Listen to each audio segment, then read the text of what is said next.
Please welcome to the stage with a warm round of applause, Phil Goff and Chris Finlayson.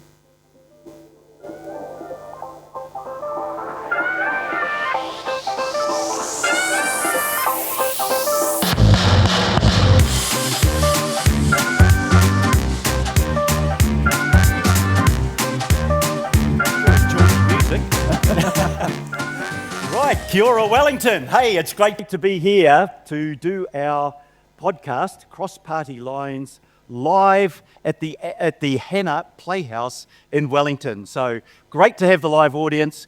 Thank you for being so quick in picking up your tickets. We sold out, I think, a week after we opened the tickets up. We're a very educated bunch, Wellington. Obviously, very, very sophisticated. And I'd also like to welcome the people that couldn't get tickets tonight but are watching or listening online. And of course, a big welcome to all of our other listeners who will be listening to this show in just a few days' time on their normal podcasts. So I have to acknowledge our foundation partner, Frank Risk Management, the 100% Kiwi-owned insurance brokerage. I think I've got those words about right now. A lot of practice at that.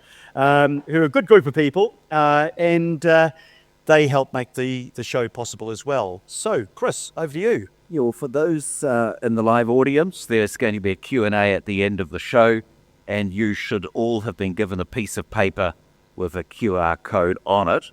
So use your phone to scan the code and submit your questions throughout the show, and we'll answer as many as we can in the second half. My law clerk is here, and I'm warning you, if you ask any smart aleck questions, Oliver, you're fired.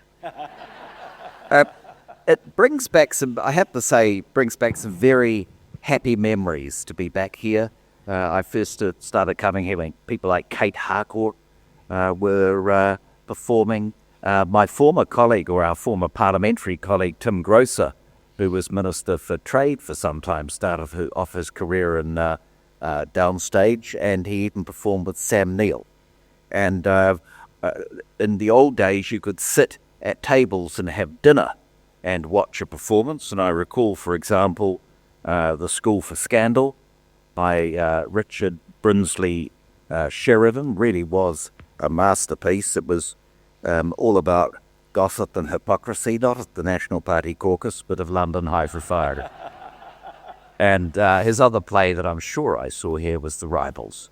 So, look, it's great to be back. I know Tim Grosser when it comes to acting, but we're going to do our very best tonight, and it's now time to introduce our very special guest for the evening. She's a former deputy leader of the New Zealand First Party, had a tremendous period in government as Minister for Seniors and Children, and also Minister of Internal Affairs, and she's now CEO of the Aged Care Association. So would you please put your hands together for Tracey Martin.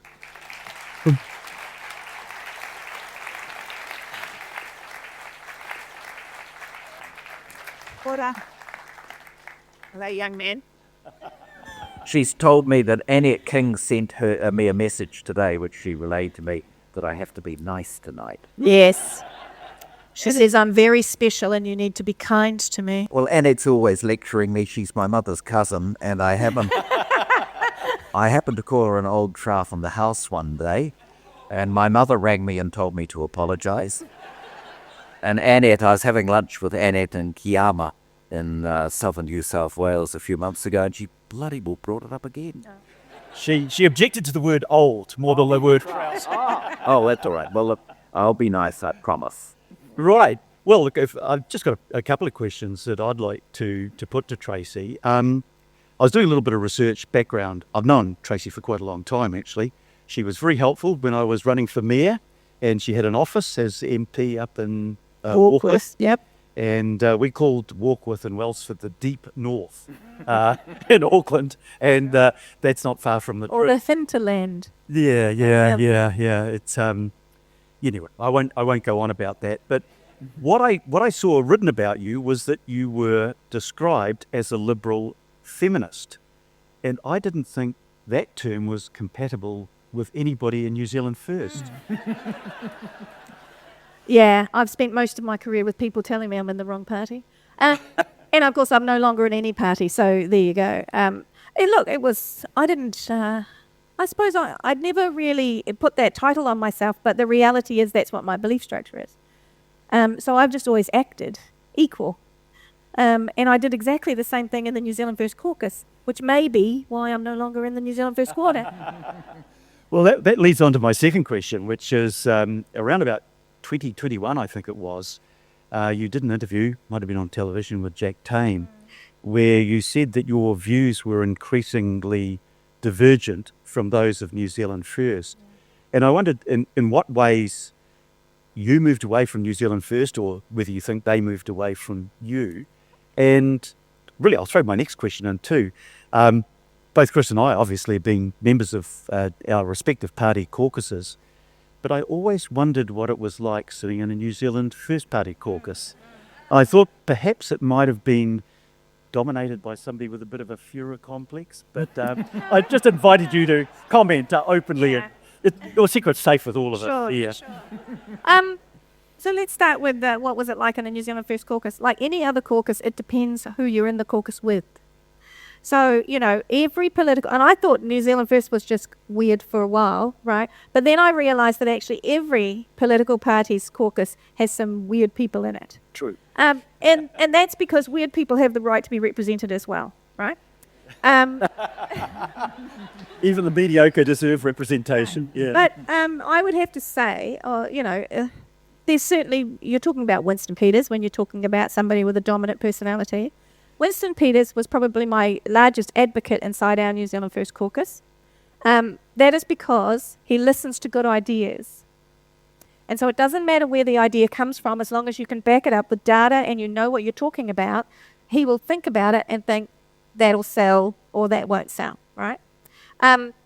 With regard to some of my other caucus colleagues, at one stage, Pita Paraone, he's at rest now, but he attempted to have me chucked out of the New Zealand First Caucus while Ron was chairing the caucus one time as the deputy leader, post, dethroning me.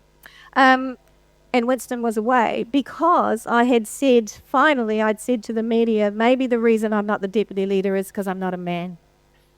And so they took real offence at that and tried to have me thrown out of the caucus after that comment. Good God. I've got one question for you. Do you think when Winston went off the deep end with the Green MP, Lawrence, that was with malice aforethought, or did you just instantaneously lose the plot? You're allowed to do that when you're over 18. Yeah. Well, I don't think you're allowed to do what he did at any age, so that's the first thing. To me, and I have my Hansard, my husband, I got my husband to go away and look at the Hansard. But I got him to go and look at the Hansard at what had Lawrence said, and all the Hansard records, because I don't know if the audience knows, if you don't respond to the person in the parliament, the Hansard doesn't record what they say, but the moment you respond to them, they're now going to record it. All Lawrence said was, are you vaccinated? And then the next thing that happened was that barrage. So I don't think it was planned. I certainly don't think it was planned.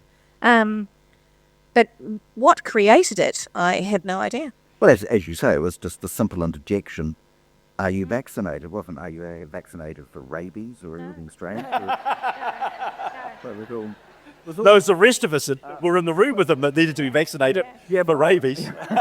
But I've watched it on a number of occasions, and I didn't think it was, I don't think there was malice there. No, I think it was an instant reaction. Yeah. Which I'm not sure which one should cause one more concern. Yeah, but look, let's be a little bit tougher on him than that. This was not his first rodeo. It's suggesting that people should go back to their own country if they had a different skin colour and culture to his. No. I told the story last Saturday night about Raybon Khan that many of you will know here, and he said to Raybon at some sort of debate, "Go back to where you came from," and Raybon said, "Oh no, back to the third world, back to Masterton." Yeah. Which, hey, I live in Carterton. I think that's particularly harsh. Might be harsh, but it might not So be. you asked me another question. You asked me about my values and shifting away, and I told you earlier. So, this is what I said to Jack Tame. I was really relieved not to be re-elected in 2020. My ability to exist inside the New Zealand First Caucus had become very tenuous for me, right? And I think the abortion law reform, shifting from the Crimes Act to the Health Act, really was a pivotal moment for me. So, and it's not an easy thing to say to people who have put in a lot of effort to get you elected, well, that's it now, I'm off, see you later. It's not an easy thing to make. A lot of people invest in you. So it took that away from me. I didn't have to make that decision to say, sorry, Mum, sorry, all the people that have backed me, I'm now out. I was just able to give in my resignation to New Zealand First a couple of weeks after the 2020 election. Yeah. Well, we've got to move on to the psychodrama of the day, but there's one more question I want to ask you, because there's a bit of raru about it at the moment. Did New Zealand First raise any objections or concerns about the oil and gas ban that Jacinda announced in 2018? I think my recollection is there was definitely conversations about the oil and gas ban, but at the end of the day, it passed through Cabinet, and my recollection is that New Zealand First supported the bill go through the House. And there was no agreement to disagree. Not that I can recall. No, absolutely wasn't. The Matua said that they were 100% behind it, and when he said, have you been involved with it, he said, Winston has been at the negotiating table from the very start, which makes the recent comment about, we weren't consulted about it, look a little dishonest, frankly. Well, there is some rewriting of history. Yeah. There's quite a few pieces that are being rewritten. Yeah. Well, Churchill always had a good saying. He said, history will treat me very kindly. Why? Because I intend to write it. Yeah. So, well, how they'll write the history of today, Phil and Tracey, is a very interesting proposition. I think I'm known in some National Party circles as Captain Smack, but Why? in fact, many of them aren't talking to me anymore. People ring me and say, have I got the inside oil? I said, they don't speak to me because I'm a firm believer in the traditions and principles of a one nation National Party, a Liberal Conservative Party. I'll be careful about the use of that term, one nation. Yeah, in the Harold Macmillan sense, in the Harold Macmillan sense. Yeah. But I don't need lectures on loyalty from some of these careerists who joined 5 minutes ago. I was a Young Nationals chair, a branch chair, an electorate chair, a regional chair, a policy chair. I was one of a small little band of brothers and sisters who canvassed in Kandala the weekend after the Moyle incident. So I don't need a lecture on loyalty from some of these crumbs. But they do need a lecture on loyalty, about loyalty to the membership of the National Party who have been greatly let down. So let's talk about the cluster, Phil. That was the I don't expect you to have any sadness. I expect you to have an inner glee. I was very happy that Christopher Luxon survived the challenge. Right. So take us through more than that, because Mr. Penk has been relieved of his portfolios, and it's gone to that Truth Star, the Minister of Justice, Treaty Negotiations, Arts, Culture and Heritage, Pacific Affairs and Media, and now he's the Minister in charge of the GCSB and the SIS. Great jobs, those. And Minister of Defence and Veterans Affairs. So what do you make of that? Well, I was in Parliament today because I was down for this evening, and I was sitting up on the third floor of the main building watching the group of journalists downstairs, hungry for news about what had happened in the National Party caucus, and it went on and on. And finally, it was announced the caucus had finished and that Christopher Luxon was going to give a stand-up in the banquet hall. So I thought, oh, that's great. I'll race down there and hear what he has to say. Well, I did race down there, but I wasn't quick enough. Yeah. Very quick. His speech was 70 seconds long. Yeah. Wow. And he declined to take any questions. But in that 70 seconds, if you watch the television, it's wonderful television. Doesn't matter what people say, look at the body language. Yeah. Erica Stanford, wow, watch your eyes. The claim that was made, look, I know people exaggerate in politics just a little. I might have once upon a time been guilty of it myself. But he said there was total unity in the caucus and he was supported 100% by the caucus members. And I thought, that's funny. Why did we have the meeting today? Yeah. And why was the meeting so long? Yeah, why did it take 3.5 hours to decide that? I thought it was really strange, and even more strange because I read his social media quote yesterday, which said something along these lines: diversity and disunity are a major distraction only 90 days out from the election. What caucus was he talking about? Yeah. Can't have been Nationals because they were 100% behind him, Yeah. and they were unified. Well, perhaps not 100% behind him because sacking Chris Penk, Yeah. 48, 49 members in the caucus, so maybe 98%. Yeah. But really, would you call a caucus because one member Yeah. was dissatisfied with the leader? No. And I mean, I'm going to put this on the record. Chris Penk is a really good guy. He is a good guy. And I don't know what happened, who he rang, what he was talking about, how many numbers he was adding up. I don't know. But what I know is he's a really good guy. But this is the second minister that this particular Prime Minister has stripped of jobs because supposedly they are speaking out of turn about his leadership. Now, as a leader, you have to sometimes manage that. And I mean, I would work on the premise that, you keep your friends close, but your enemies closer. But yeah, I mean, Chris Penk's a really good guy. I think he's been a great Minister of Defence, and I know that he'll be really disappointed by that outcome today. And you can't tell me that Erica Stanford was 100% behind the Prime Minister. I watched her walk through the airport, besieged by journalists. I don't know whether I felt more sorry for the journalists or for Erica, but and she absolutely declined to say anything. Now, when you're in support of your leader, you're very forthright about that. Yeah. The purported vote in the first time that Christopher Luxon took it to the caucus to have a vote of confidence was 27 to 22. Now, I don't know whether that's correct, but that's what the media has reported. Now, it would have only taken 3 members of caucus to have changed. So I think Christopher Luxon is very lucky to be in the role of Prime Minister tonight. He had a shocking week the week before. It's the opposite of the Midas touch. Everything it was the same colour, but it wasn't gold. But the patronising attitude towards small businesses, which are heartland territory for the National Party, blindsiding his people on a referendum on MMP. David Longy used to do that to us. Why David Longy didn't stay as leader? Because there's nothing worse than being a minister or an MP and you get ambushed by the media to say, what do you think about what your leader said today? And you say, what did he say today? And, that was just unbelievably bad.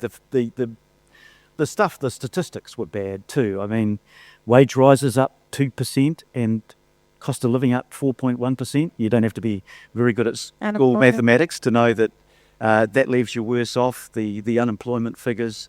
Worse than 11 years.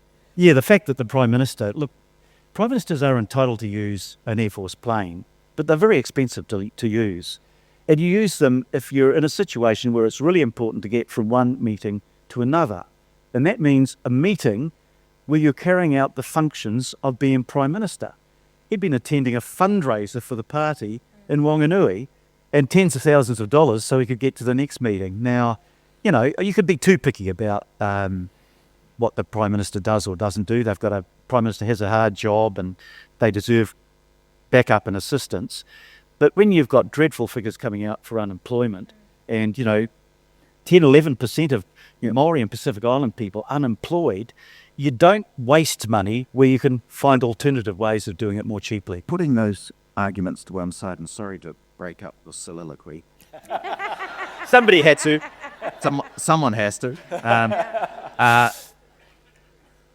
these clowns know that when you do this sort of thing close to an election, you are impaling yourself? Yeah. And Phil, tell us about 1990, because you decided to get rid of my dear beloved law professor, Sir Geoffrey, and replace him with Mike Moore. You went beyond the 3-month period. It was 2 months, wasn't it? And did it do the Labour Party any good in 1990? Yeah, well, the short answer is probably not. I'll give you a slightly longer answer. It's a tale of two leadership changes.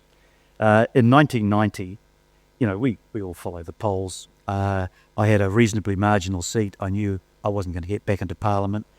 Geoffrey, I love him dearly. A decent man of integrity who's made a huge contribution to this country. But Geoffrey wasn't a Prime Minister. He wasn't a politician.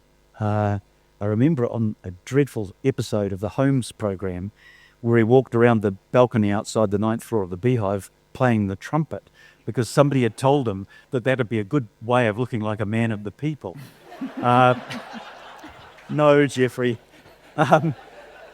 It didn't work, but we were desperate. We knew we were going to lose our seats, so we had nothing to lose, effectively. That took place 53 days before the 1990 election. Now, I want to tell you about the other leadership change, which coincidentally also took place 53 days before the election, but this time in 2017. Yeah. Her name was Jacinda Ardern. Yeah.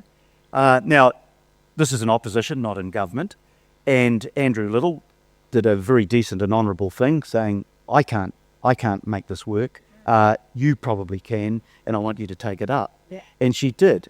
And in 53 days, she turned polling from 24% for the Labour Party to 37%. From 24 to 37%. We still won.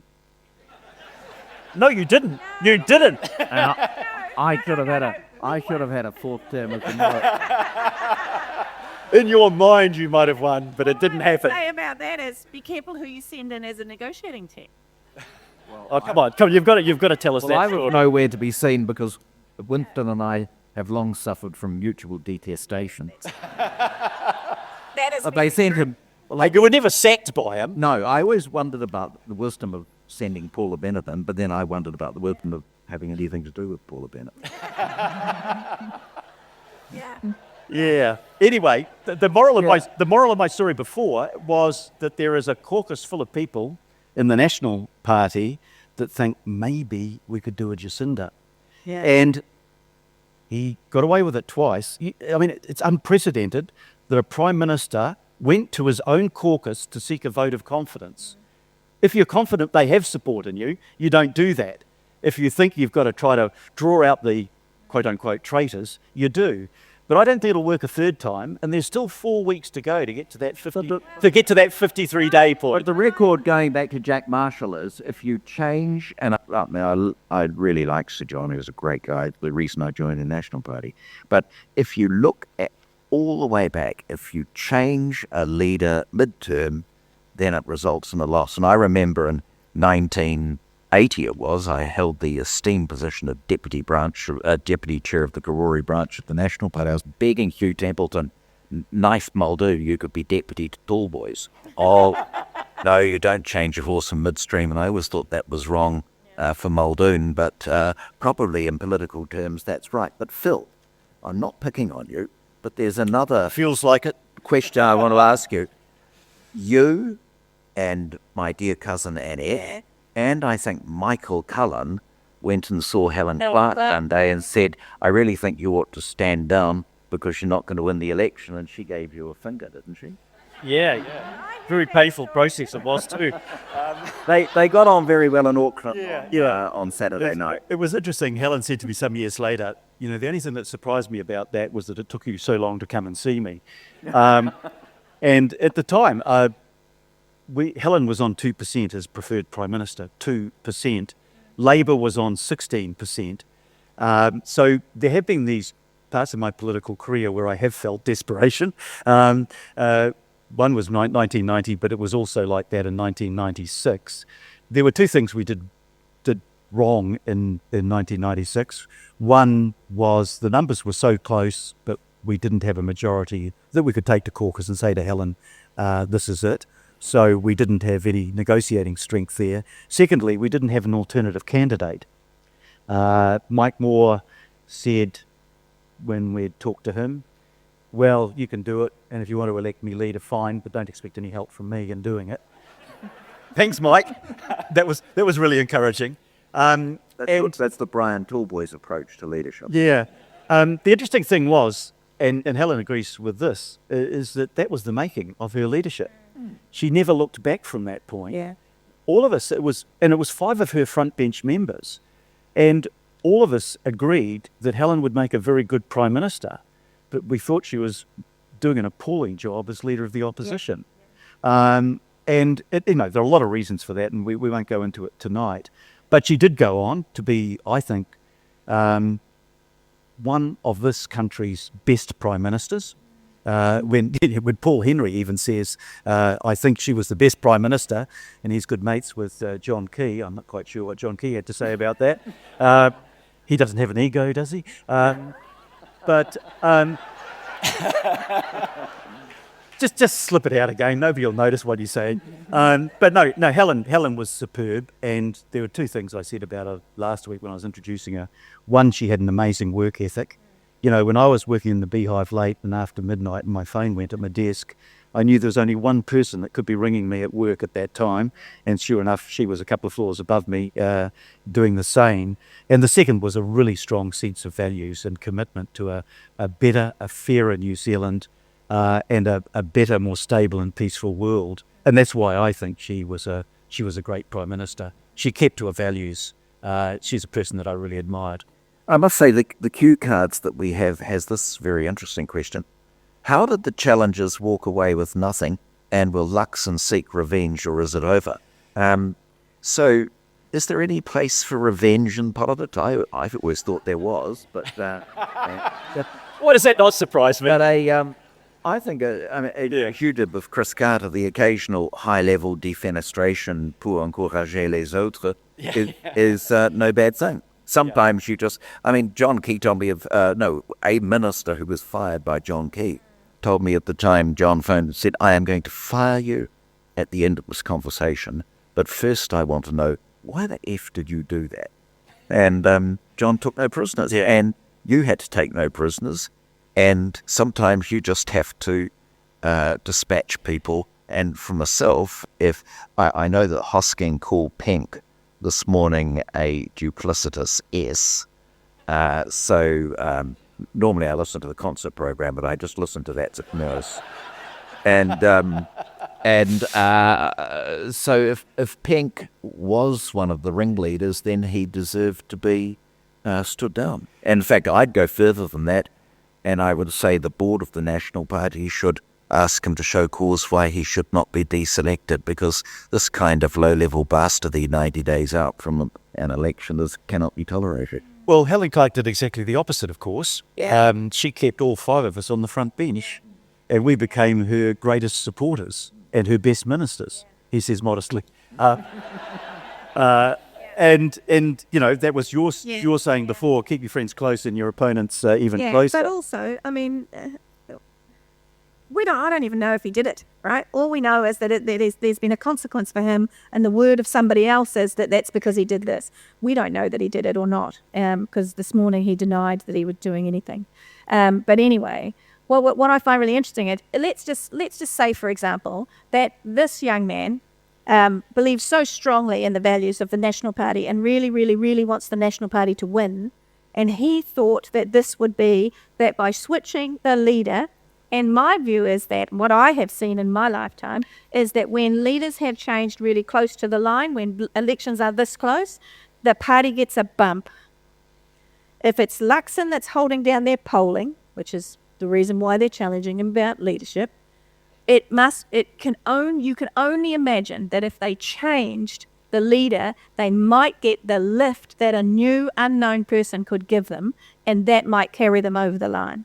So maybe, just maybe, this was a person who's really dedicated to the National Party and thought that this was the way to help the National Party ensure that they had another term of government. Yeah. And what we know is that sure as hell, Penk wasn't on his own. No. There's no way that he would have gone into that caucus No. And this is being the sole opponent to the existing And this Prime young Minister. man comes out of the Defence Force, which I would have thought gives you a grounding in the concept of team and to get, we're in this together to get out to our goals. So, yeah, I don't know. I think it's a really interesting But look, bit. Luxon wasn't going to sack Bishop. He wasn't going to sack Stanford. But he could make an example of Penk, and that's what he did.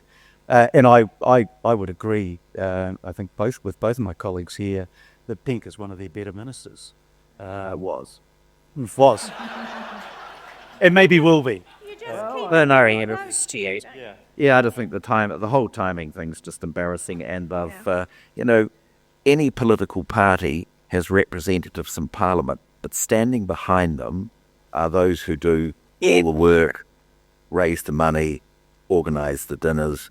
And it would be nice if some of the careerists in the National Party would actually give some thought from time to time to the people who work so hard on their behalf and often never get thanks, never get appointments, are often criticised. And so I leave it there, and we should move on. Right, Tonight, well, the next topic is coalition. So tonight's poll, some of you might not have seen it if you're on your way here, but the TVNZ poll had Labour on 30 down 2, National on 29 stayed the same, Greens on 12 down 1, ACT on 9 up 3, that might be the Henry bump.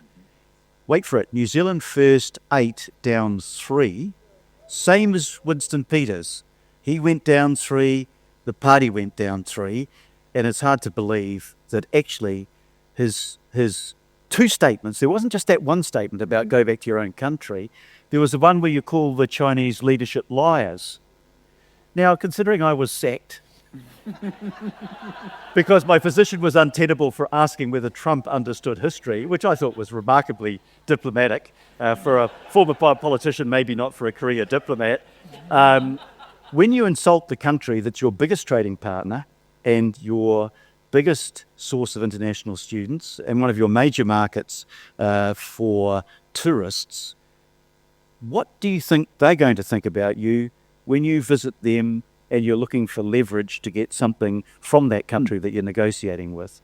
And that's why I believe it's just impossible for... Look, I don't mind Peters talking straight to anyone, but you don't gratuitously insult another country, big or small, for no good reason. And he did it in a fit of pique. Let me finish the polling results. If New Zealand First went down 3, the Opportunity Party is on 8, the same as New Zealand First, and up 3. Te Pāti Māori is down 1 to 1, and that won't surprise anyone given the fact that having been chaotic, they're now invisible. But what we have is the Opportunities Party that could now be the kingmaker, and I think the way in which Kulai Wong has played that has been quite smart. The difficulty is that she's predominantly taking from left of centre, parties of change, and the end result of doing that might be simply to maintain the status quo. So I think we're in for a very interesting period. My feeling is the Māori Party is knackered. They may win the Waikato Tainui seat. I think the Greens are supposed to be in a very good position to win Rawari's seat in Waiariki. I keep hearing that Titai Hararu's going back to Labour. Titai Tonga could be an interesting one, but I think it'll go back to Labour. So it's going to be, Titai Tokoro could be very interesting, as could Tāmaki. So there's that. I don't disagree with you that the Opportunities Party's got some good candidates. Jessica Hammond's always delighted when I praise her. She's the candidate in Wellington North, and she was a very good candidate in Ohio. But Helen Clark made a very interesting comment to Phil and me it was at the on the show, that there really the time has come for people closely to interrogate the Opportunities Party manifesto and the consequences of their universal income, for example, on tax. So if they are breaching the 5% limit, then I think it behoves us all as electors really to start quizzing them on some of their policies, because they could be in a very powerful position after 7 November.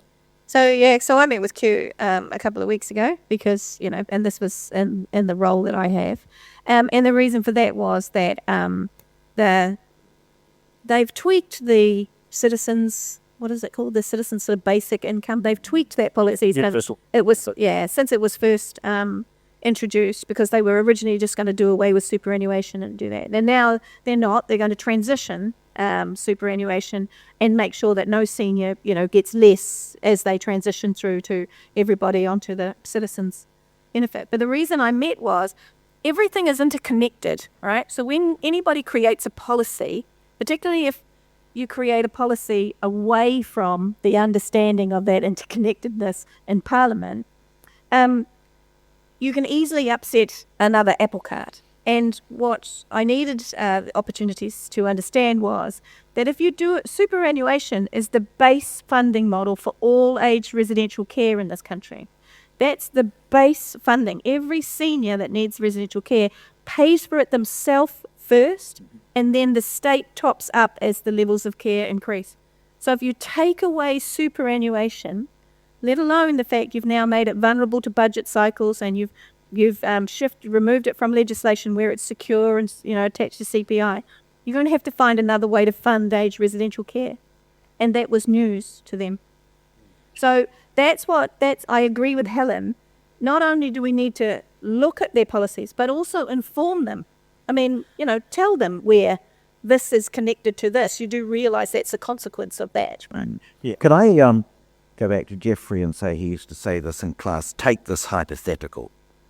Assume for a moment that Labour, the Greens and say the Opportunity Party get to about 59 seats, which is not enough. Yeah. Are you telling me it's inconceivable that Peters wouldn't go to them and say, I'll provide confidence and supply for a couple of ministerial posts? I believe it's inconceivable. You think that it's beyond the pale now for Labour and New Zealand First to cooperate? I think it's become so entrenched inside whatever it is that WP has decided was awful about Labour has become now so entrenched in his psyche that I don't think it's going to... Maybe it was the oil and gas ban he voted for. Yeah. Yeah, and can you conceive of any circumstance where Peters would go with Hipkins? he said no so many times. Mind you, he did have that big famous thing where he held up a sign, "No, I didn't get a donation from Owen Glenn," and it was where they should have said yes, which led to him being removed from his ministerial responsibilities by Helen Clark. But Hipkins has now reciprocated, and I think rightly so, and ruled him out. And he's ruled him out, I think, for good reasons. Look, it sounds so weak when Chris Luxon says the man's a racist, and his comments were racist. You wouldn't have said that about somebody whose background was English. Go back to your own country. You can't say that a person is racist. I was born in Leeds, and I say it every day. Yeah, but you can't say that and say there are no consequences. He was very brave about Stuart Nash in saying the man is sexist and misogynist, and therefore he won't sit in any cabinet that I chair. You can't be misogynist, but apparently you can be racist. Well, it is. I mean, like I was on RNZ on Monday with Bridget Morton, and it is. It's a strange little anomaly. On the one hand, this individual is, the Prime Minister says is a racist. On the other hand, the same individual, however, has his full confidence as Minister of Foreign Affairs. So that just doesn't work. And while we only might be 90-something days out from an election, and so, I mean, I've been trying to figure out this comment about, it would bring down the government. I don't understand how it would bring down the government.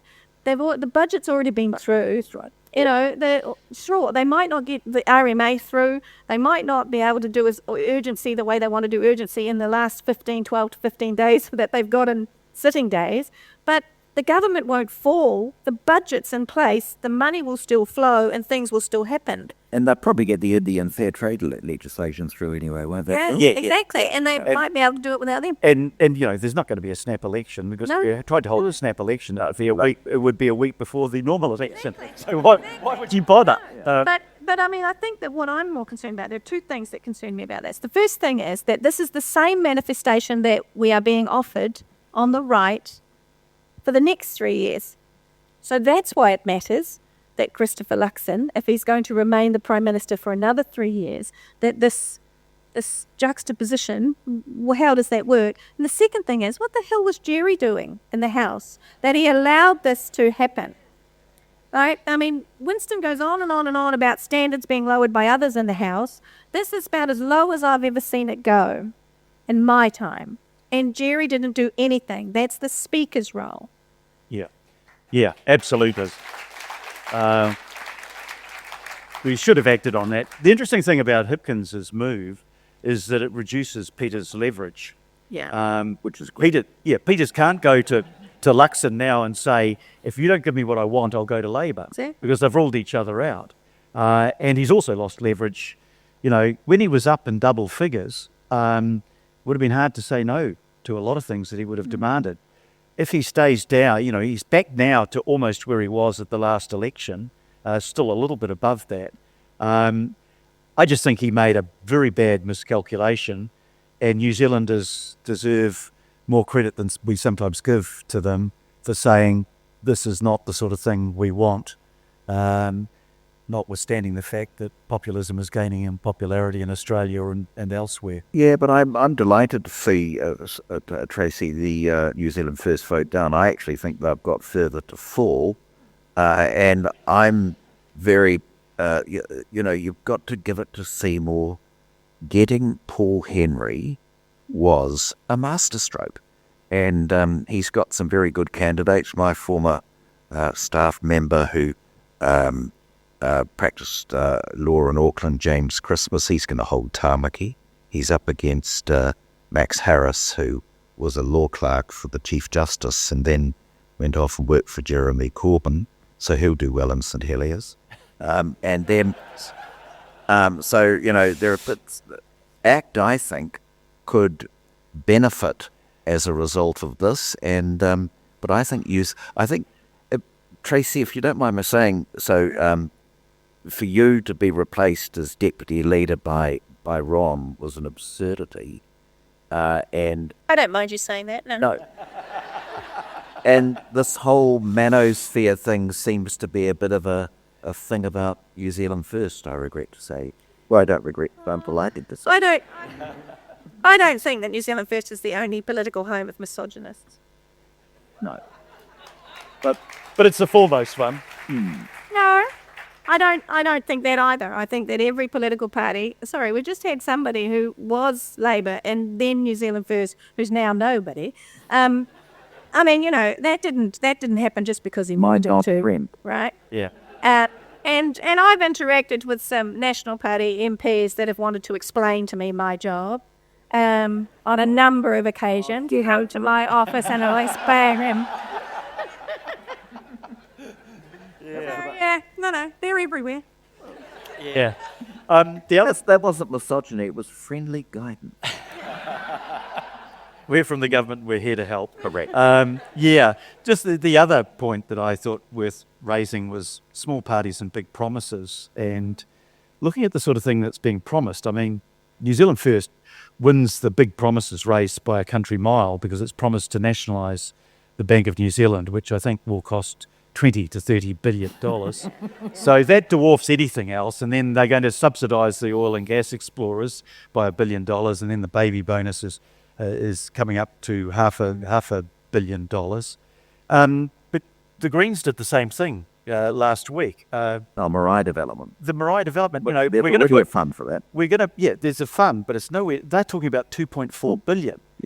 And you see a party that wants to pluck $2.4 billion out and throw it at it. Look, I'm all in favour. I think the Marae do some fantastic jobs, particularly where there's flooding and natural disasters.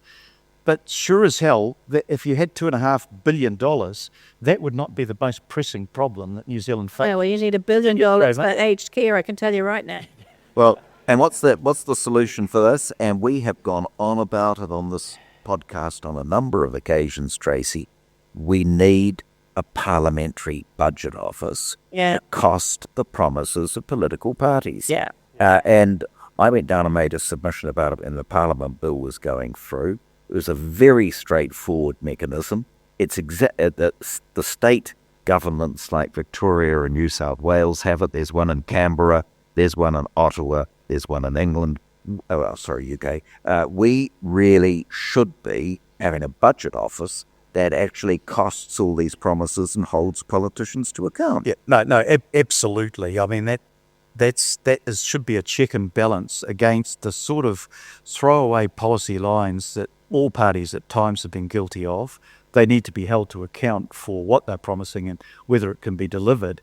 I was thinking on the other side of what the Greens were doing on revenue, because they were talking about wealth taxes, etc., and they were claiming that this was going to bring in, was it $9.5 billion? Mm-hmm. And then they found that their calculation was out just by a mere 800 million, so they shaved that off it.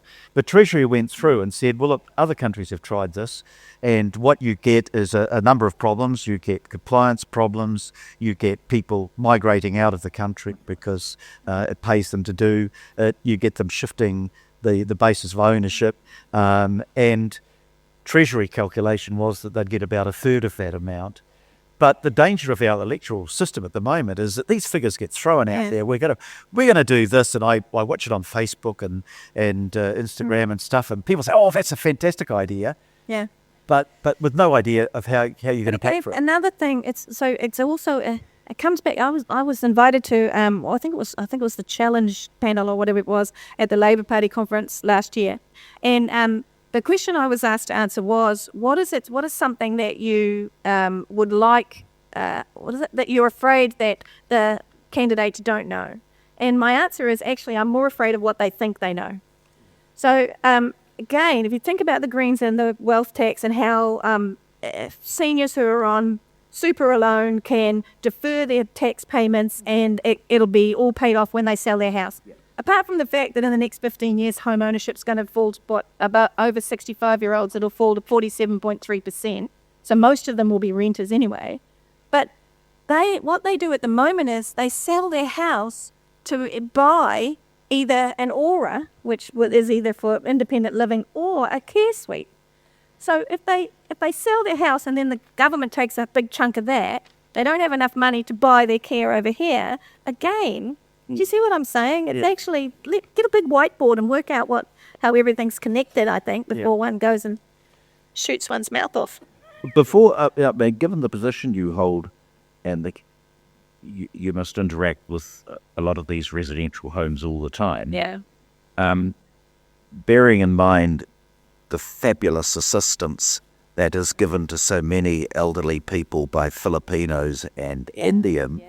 What are your comments on butter chicken tsunami comments? Oh, I mean, you asked me earlier what drifted between me and New Zealand First, right? I mean, the immigration policy of New Zealand First was, and I don't think the actual policy's changed, which is that this country will always need immigration, but we will not use it as an excuse not to train, employ, and house our own.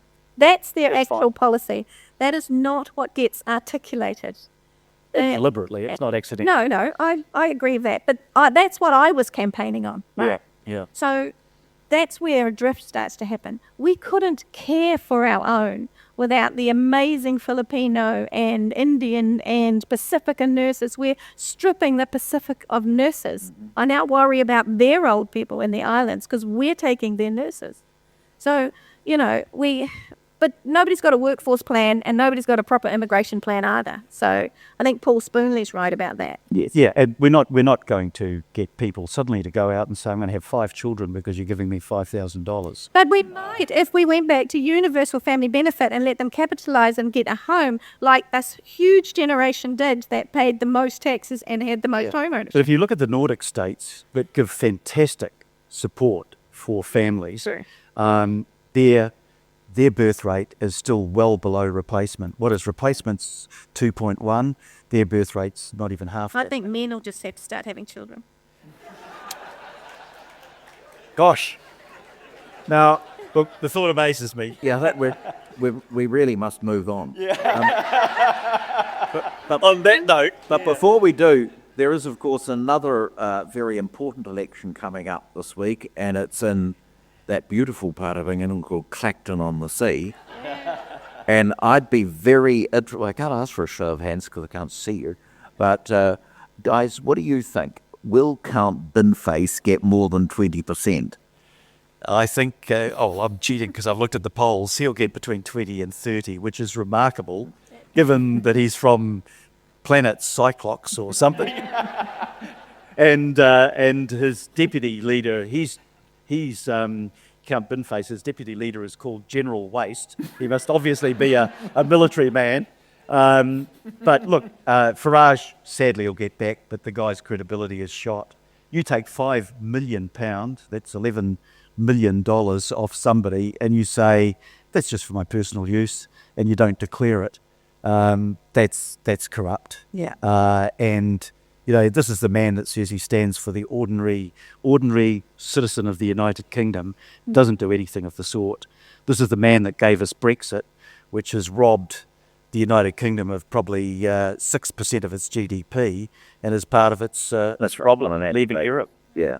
Tracy, what do you think? I'd love Count Binface to get in. Oh, so would I. I think that would be awesome. He's quite funny. He was on the Yeah. not cross-party lines, that other program. What is it? The Rest is Politics. How can I confuse the Well, two? we should try and beam him in one night. He is I think he's a scriptwriter for comedy, and he was quite funny. Although Rory Stewart was saying, actually, if he made it slightly more serious this time, he could make a serious dent on Farage. For a guy with a rubbish tin on his head to win 30% of the vote, yeah, pretty good. It's pretty spectacular. We were going to move Were on. there? No, we weren't. Were there links between? Well, there was a friendship between Farage and Winston. Yeah. But were there more formal links between New Zealand First and UKIP and Reform? I think, it's been documented, it's been in the papers, that there was a link between, was it the speechwriters or the marketers or whatever of Nigel Farage and his party and New Zealand First, but that was back in, 2014? So there's definitely contact. And I'm not breaching much in the way of confidence to say that when I was High Commissioner, the first visit made by the Foreign Minister, Winston Peters, in the United Kingdom was to see Nigel Farage, Oh, there you go. not the Secretary of Foreign Affairs of the United Kingdom. And of course then Pauline Hanson, that well-known fishmonger, said that, he is a great man. There's a close connection between populist parties around the world. And why is it that Peters has never criticised Trump? Never. Yeah. Disgraceful, really. Well, we anyway, must move on. Last topic before we go to Russians. Yeah. Last week, the Minister of Justice, Treaty Negotiations, Arts and Culture, Media, Defence, the SIS, and the DCSB was responsible for the passage of the Crimes Amendment Act into law, and that includes enhanced powers of citizens' arrest. For me, a little bit worried about it. I always thought the police do the arresting around here.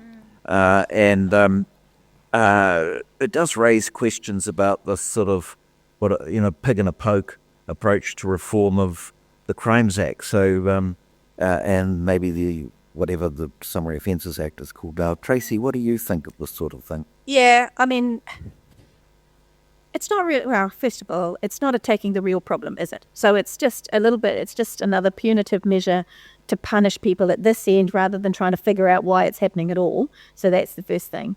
The bit that I find really interesting, I think it's really dangerous. Who decides on reasonable force? How many times have all of us said that about this word reasonable? Who decides what's reasonable, right? Well, you have citizens people who are now citizens in this country who come from nations where there's still caning, where there is still corporate punishment. So what's reasonable to them in their context may not be reasonable to a whole lot of other New Zealanders. But the law says what's reasonable. The second thing is it specifically says you can use mechanical restraint. Handcuffs. Yeah, I know what they are. And I don't think they're talking about the pink fluffy sort, right? Too far, too much information. But so and also this specific part of the law says that if you think they did it, you can detain them. That's right. Now that is, so okay, if you catch somebody in the commitment of a crime, stealing a bag of chippies, then okay, you can hold on to them. And apparently you can use handcuffs and you can keep them there, and you must, as soon as possible or practicable, contact the police. And they'll turn up 5 hours later. Well, So but you they will detained give them you for a short instructions time. on the phone.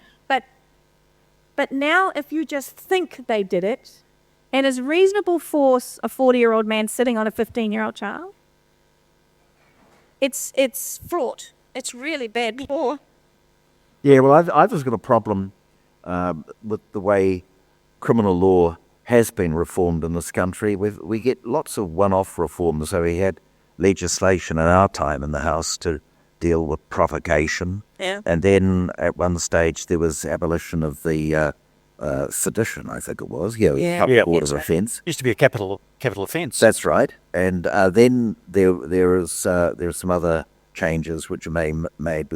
I think Camilla Bellich was ready to move on a member's bill, and the Minister of Defence decided not to pursue that and made it actual party policy. Yeah. It just seems to me that the Crimes Act was last updated by Ralph Hannon in 1961, and even then it had a very lengthy gestation period. This is just not the way to make law. And not when I'm a big believer in purity of purpose. Why are you doing it? You're doing it because you don't like what the courts are doing.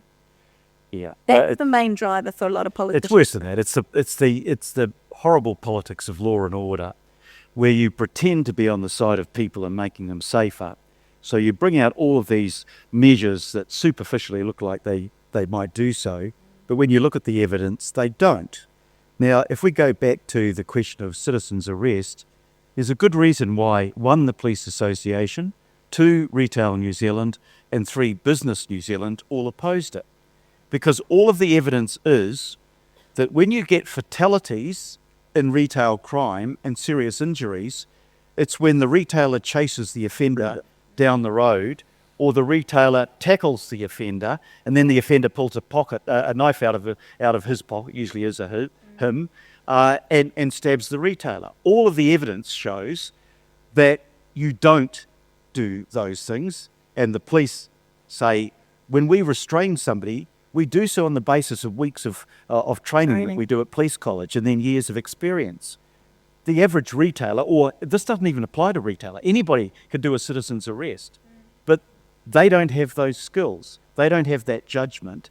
And then you get an element of vigilantism creeping in, exactly. where somebody thinks, I'm going to show this and beat the crap out of a kid. And, I mean, everything about it suggests that it's going to be counterproductive, but it sounds good. The move on orders is another one. Yeah. You know, I mean, I walked down the terrace today and saw people there. There are laws already if somebody is blocking a pathway, if somebody is harassing passers-by, or even if they're being a public nuisance. The change in this law is that you can force a person to move on who is not committing any offence. Yeah. And then if they don't do it, they are subject to a $2,000 fine or 3 months in prison. Now, I wonder how many of those people sleeping down on the terrace are going to say, yes, oh, well, $2,000 fine, I guess I've got to pay it. Or, yes, actually, I'd quite like to go to prison. I'd get a warm bed and 3 square meals a day. And a mess. And a massage. Well, we won't go there. But no, I just can't help thinking this is not the way to make law. I don't want to sound like Jeffrey, but you know, when I did the intelligence reforms, I sat down with the lawyers for the SIS and the GCSB and DPNC, opened the book and the statute and said, right, clause 1, any comments? Clause 2, any comments? And at the end of it, I said, and by the way, when we pass this, it's not going to be amended anytime soon. And so when Rebecca Kitteridge came to me some months later and said, "Oh, I need an urgent member." So, well, you're not getting it. Right. And so there's got to be a bit of discipline Yeah. in the drafting of legislation, and PCO are constantly put under pressure because of badly thought out policy. Yeah. This one about citizens' arrest is tailor-made for lots of litigation, which is a barrister I think is great, I suppose. But it really is not the way to make law. And this, again, when you're dealing with such a critical area as criminal law, passing something on provocation in a bill and then another one on sedition, it's just a really third-rate way of reforming the criminal law. And look, if you want to change, all of us want our society to be safer, and all of us want to deal with crime. But when I was, first of all, spokesperson on justice and then for 2 terms Minister of Justice, I went away and I read things like the multidisciplinary report on child development done by Phil Silver and Richie Poulton at Otago University, where they follow kids born in the 1970s right through to the current day. So if they're born in the 70s now, they're talking about people who are in their 50s. But what Phil Silver told me that really worried me, he said, when I was looking at the study, by the age of 3, I could tell which of the people in this cohort were going to become the criminal offenders, the drug and alcohol addicts, the long-term welfare beneficiaries of our society at age 3. We know what causes crime. Yeah. So why do we invest in dealing with it after the event rather than putting in place the fence at the top of the cliff that would make a real difference? And if we were going to do anything decent in our society, it would be to deal with those dysfunctional families where kids get a rotten start in life and don't have a chance ever to achieve their potential, to lead a decent life or to contribute to their society. I'm going to make this comment, which is why the removal of Section 7AA from the Oranga Tamariki Act, which was actually to drive from crisis management to early intervention and prevention using iwi and local communities who knew those families to walk alongside those families. That's what was so important about that clause. We've lost 6 years at minimum of work in that space where we could have shifted and actually uplifted those families and those children. You've got to ask the question why it is that 50% of our inmates in our prison system are Maori, for 16% of the population. And so much of it goes back to those kids that didn't get the decent start in life, those kids that were subject to harsh and unfair discipline, those kids that never had the security, the love from their family. We might think we're good citizens. If we are good citizens, it's because of the nature of the upbringing that we got. And the kids that are missing out on that are the kids that will never have a decent life and that will be a huge cost to society. I set up a thing called Te Hurihanga when I was Minister of Justice. It was bloody expensive. It was kids that were teenagers on their way to prison. And it was going to cost, I think, about $150,000 a year for these kids. And Simon Power dumped it. And I said, Simon, why did you dump it? And he said, it was too costly. I said, 1 year in prison from one of those boys that don't get the intensive treatment they need to change their lives, that'll cost you $100,000 by itself. And within 3 years, you will have spent twice as much for a far more negative outcome. So it's time we re-examined our priorities. I'm going to make one little comment about that, though, because there's an awful lot of Māori families who love and care for their children. And there are other situations that our justice system creates. And an example would be if you might be able to get an ankle bracelet if you are in a built-up area, in an urban area that has great Wi-Fi. But if you happen to live up in the far north and there's not good Wi-Fi, then you'll be incarcerated. So, it's more than just saying that the upbringing, there are some circumstances around those families that we could give more of a damn about as a country and support them, and that certain things wouldn't happen down the track. Those circumstances result in every first world nation, in every country around the world, suffering from the same sort of statistics, negative statistics that we see in our own country. Yeah. Well, hey, thanks for being here. You've been a fantastic audience, and it's been a real delight to be in Wellington with you.